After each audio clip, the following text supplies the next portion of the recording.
Here we go.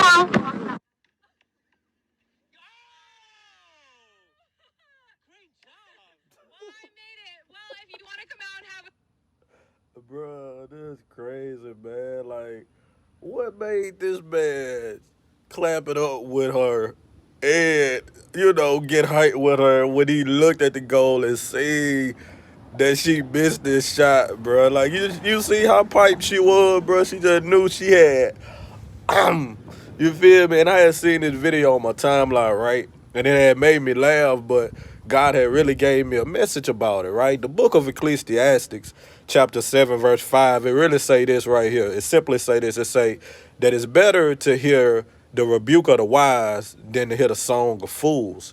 So in other words, what God was saying was it's better to have people who don't mind correcting you, who don't mind standing in your chest and hurt your feelings if need be, than it is to have yes man in your corner like Buddy was with old girl. You know what I'm saying? And listen, it's so important that you catch this right here because if you do anything in life, whether you're a creator, whether you do music, whether you're trying to start a business, whether you're a minister, whether you're a child of God just trying to grow your relationship, whatever it may be, you cannot afford to have that type of character, that type of person in your corner, right? You need somebody who's going to tell you, hey, you missed the jumper, but you was kind of close. The only thing you need to tweak is you need to kind of follow through a little bit more. You need to kind of, line up a little bit more, bend your knees a little bit more, put a little bit more risk into it. You need people who are going to correct you. You don't need people who are going to be around you celebrating your losses like their wins without encouraging you to do better. What does that look like? Say, for instance, you're a musician, right? You're an artist, singing, rapping, whatever you do.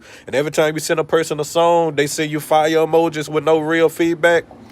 That ain't the type of person you need in your corner. Say you're a creator, right? And you make clothing or you're starting a brand. And every time you send them a design, they always send you the fire emojis with no correction, no type of room for improvement. Those are the type of people you need in your circle. You need people who are not afraid to hold you accountable. So then I looked at it and I was like, what would make old buddy, do something like that? And I thought about it. And we all know either it was one or two things. She was, she was okay looking. So maybe he wanted to try to get with her, or two, he wanted to try to get with her. You feel me? But either way, because of him having an agenda, it blinded his character and he wasn't able to keep it real with her. You know what I'm saying? And God told me this. He said he seen the value that she could provide to his life, which caused him to react the way that he acted.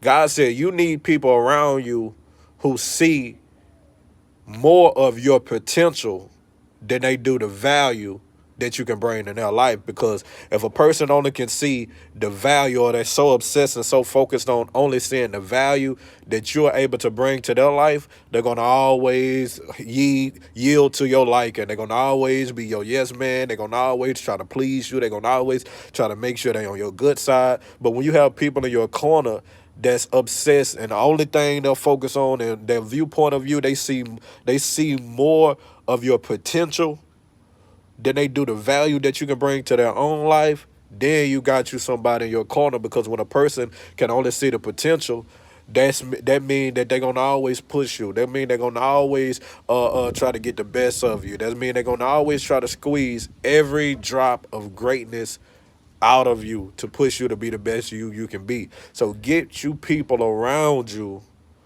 that can only see, that's only concerned about your potential.